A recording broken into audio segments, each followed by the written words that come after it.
2 years and 3 investigations have produced a mountain of files, but there is still a long list of unanswered questions about the death of Pat Tillman at the hands of his fellow Rangers. Why were Tillman's body armor and uniform burned by his fellow soldiers after he was killed? Why did some soldiers change their testimony from investigation to investigation? And should some Rangers have faced courts-martial?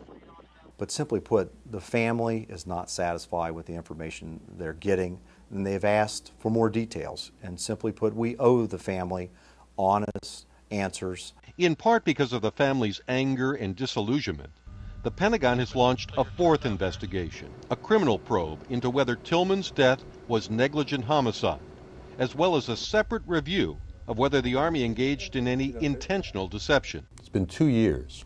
Is there an excuse for this taking that long? I can't think of one.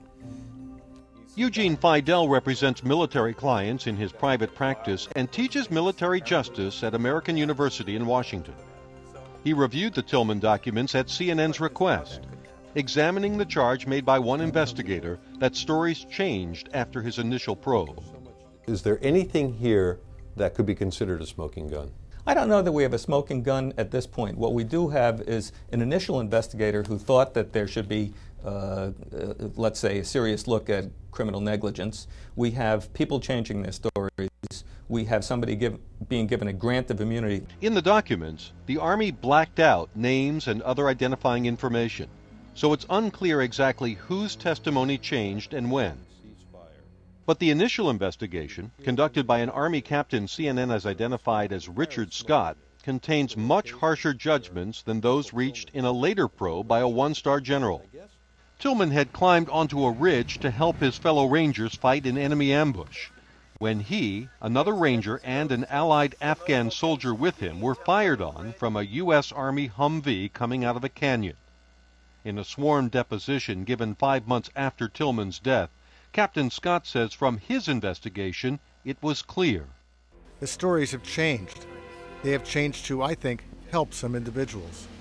Scott states that in the retelling, some distances have grown longer, some lighting conditions worse, and even the position of the allied Afghan soldier changed. In his deposition, Captain Scott says of one soldier in the lead vehicle that fired on Tillman. I think he demonstrated gross negligence. He recognized the individual, the Afghan soldier, wasn't shooting in his direction, but he shot and killed him anyway. In this stack right here that we were looking at, this is where one of the first investigators offers his opinion when he's being questioned that there might be gross negligence involved in this.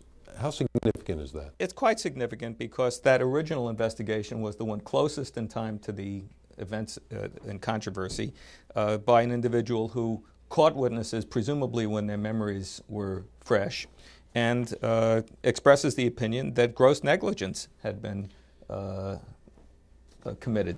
Captain Scott notes the Rangers in the lead vehicle firing on Tillman were not being shot at themselves at the time, and that, quote, there were numerous attempts to signal to that lead vehicle that the friendlies were up on that ridgeline. The documents show the numerous attempts included soldiers yelling into radios to cease fire, Tillman's smoke grenade, the driver of the vehicle yelling to cease fire, and finally Tillman and the soldier next to him waving their arms frantically over their heads. But the firing continued, with no attempt to properly identify the targets. It was, in the opinion of Captain Scott, a lack of discipline that should have brought serious punishment. The other difficult thing, though, was watching some of these guys getting off with what I thought was a lesser of a punishment than what they should have received. If someone lied under oath on the investigation to cover themselves or cover someone else, that's inexcusable. One key decision occurred early on, when after a Humvee broke down and had to be towed, officers far away ordered the platoon split up. That over the objections of the platoon leader. The documents show the officer who made the original decision to split the platoon was later granted limited immunity to change his testimony about who above him knew about his order. He would later explain that it was only a clarification of his original testimony. But both Mr. Fidel and General Grange found the grant of immunity unusual. The immunity issue does raise a few red flags because, I mean, why Unless they had accurate statements, why would you have to give immunity to anyone?